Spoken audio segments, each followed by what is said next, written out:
Hi, I don't know if you were being sarcastic or not, but I figured I'd go ahead and give a backstory on what that was about.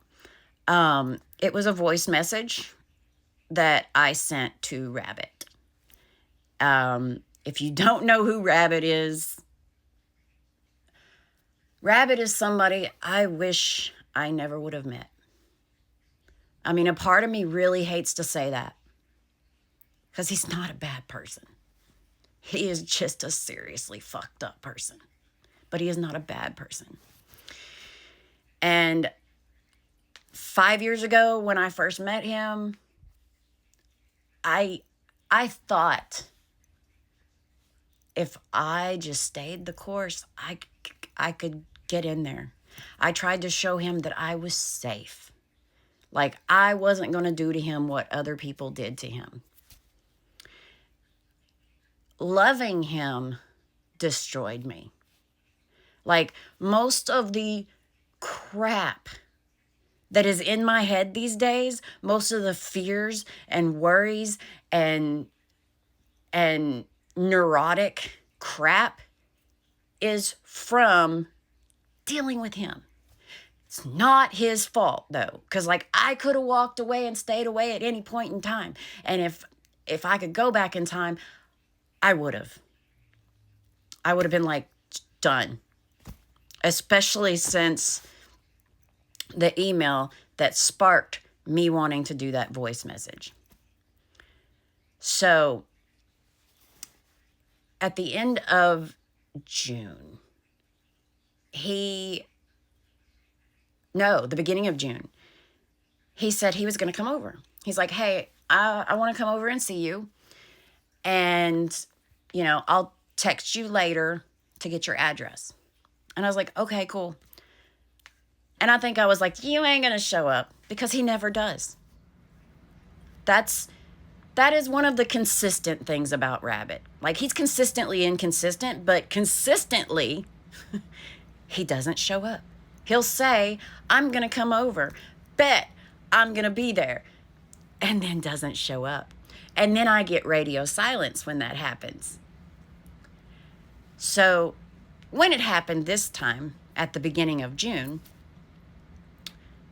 I sent a message because we had had a discussion about what hurts me and how he didn't want to hurt me. And it's like, well, I know who you are. And you're not going to hurt me. Not from this. So in the email, I was like, what hurts me is when you say you're going to show up. You don't show up. And then I get radio silence like I did something wrong. Like you're mad at me. That hurts. Now, normally when I send Rabbit a message, an email, I get a message that says, got your email. And then everything's fine again. Well, I sent that message June 2nd. Hadn't heard anything by June 29th. So I was sitting there thinking, okay, either he was just being nice and tolerating me, like I had mentioned in my email, like, are you just being nice and tolerating me? Is that what it is? Just tell me. Like, just drop the hammer on that. Or he was punishing me trying to protect me from him. Like that was another idea. Like he's trying to protect me from him. He realizes that I'm not in a good place when I deal with him.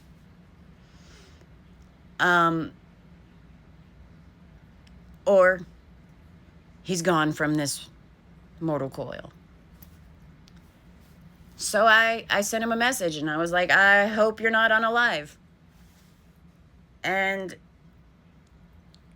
he actually replied to that. And he said, when I didn't show up, I figured, what's the point?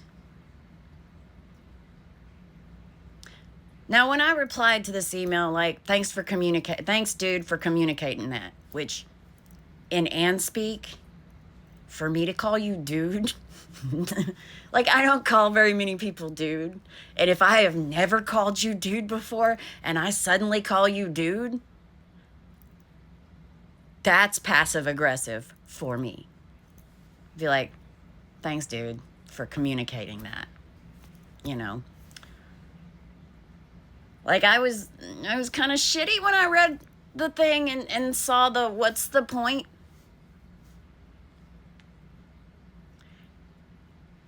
But then, like I said at the beginning of that thing, I was out there just like, what's the point? What's the point? What's the point? Because it hurts so bad that I had invested so much time and effort into this person, and I thought we were at least friends, even though he gave me a lot of evidence that he wasn't the kind of friend that I needed. But I was like, hey, if I call him, he'll pick up. So to have somebody say that in such a blasé way, what's the point? And it's like, but I thought we were friends. Like, I thought we traded music. I thought you were in my corner. I thought maybe.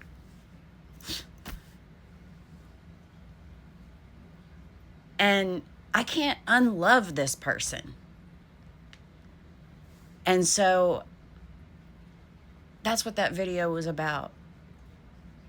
Was like, you got 5 years of knowing somebody and going periods of time where you don't talk, but you end up like, it was always either him reaching out to me or me reaching out to him and being accepted back with open arms.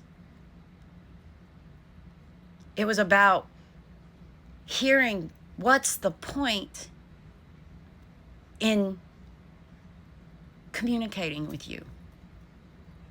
It made me feel bad about me. Like, I get tired of being discarded, being abandoned. And I'm not going to say that I don't ever abandon people. I'm not going to say that I don't ever discard people. I'm not going to say that I don't hurt people. I'm not going to lie about that. Like, you deal with people, you're going to get hurt. That's just life. Your kids will hurt you. Your spouse will hurt you. Your parents will hurt you. Your siblings will hurt you. That is just part of things. Friends will hurt you at times. As long as it's not malicious, as long as they're not meaning to rip you to shreds and just destroy you, you accept it, that these things happen.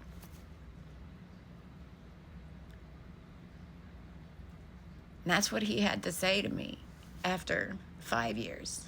After showing up, and I was just thinking about all the pain I've been through. All the shit I've done. And what my future looks like. Because a lot of times, the people I meet, yes, they have a name. But also, in my head, not Rabbit. So that's why I was like really upset and going off on that particular phrase, because that was the phrase he used, and I was so hurt. So that was the point of that video. So I hope you're having a wonderful day. Bye.